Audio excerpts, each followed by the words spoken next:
પાઠ 1 ચાલો ઇતિહાસ જાણીએ. MCQ જોઈએ. નીચેનામાંથી કયો એક સ્ત્રોત ઇતિહાસ જાણવા માટેનો નથી? તાડપત્ર, ભોજપત્ર અને સિક્કા દ્વારા આપણે ઇતિહાસ જાણી શકીએ. રેડિયો છે એ ઇતિહાસ જાણવા માટેનો સ્ત્રોત નથી. તેથી વિકલ્પ આવશે ડી, રેડિયો. હિમાલયમાં થતા કયા વૃક્ષોની આંતરછાલ ઉપર ભોજપત્ર લખાતા? ભુર્જ.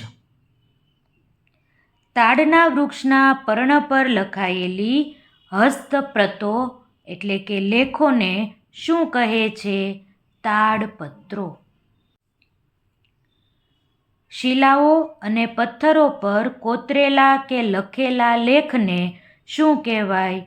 અભિલેખો, શિલાલેખો, ભોજલેખો. શિલાઓ અને પથ્થર ઉપર જે કોતરેલા કે લખેલા લેખ હોય તેને અભિલેખ અથવા તો શિલાલેખ કહેવાય છે. તેથી વિકલ્પ આવશે ડી. વિકલ્પ એ અને બી બંને સાચા છે. અશોકનો શિલાલેખ ક્યાં આવેલો છે? ત્યાં તો આપણે જઈ આવ્યા. ક્યાં આવેલો છે? જૂનાગઢ. તાંબાના પતરા ઉપર કોતરીને લખવામાં આવતું લખાણ એટલે? તામ્રપત્ર.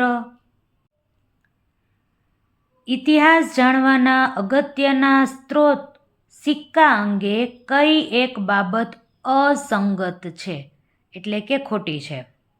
સિક્કા પરથી રાજાના સમયની માહિતી મળે છે. સાચી વાત છે.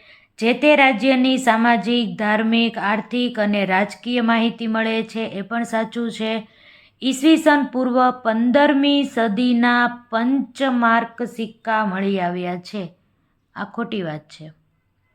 મૌર્યકાળ અને ગુપ્ત યુગના સિક્કા સોના, ચાંદી, તાંબાના હતા. આ સાચી વાત છે. તો કઈ બાબત અસંગત છે? વિકલ્પ સી. કયા સિક્કા સૌથી જૂના સિક્કા છે? પંચમાર્કના સિક્કા, ગુપ્ત યુગના સિક્કા, મૌર્યકાળના સિક્કા કે ગ્રીકકાલીન સિક્કા? પંચમાર્કના સિક્કા સૌથી જૂના સિક્કા છે. ઇન્ડિયા શબ્દ શેના પરથી ઉતરી આવેલો છે? ઇન્ડસ ઉપરથી. ઈસુ ખ્રિસ્તના જન્મ પછીના વર્ષોને શું કહેવાય છે? ઈસવીસન પૂર્વે, ઈસવીસન, એડી. ઈસવીસન પૂર્વે અને એડી બંને કહેવાય છે. તેથી વિકલ્પ આવશે ડી. સામાન્ય કે સાધારણ યુગને કયા અંગ્રેજી મૂળાક્ષરોથી લખાય? કેપિટલમાં સી અને ઈ આ મૂળાક્ષરથી લખાય છે. BCE એટલે શું?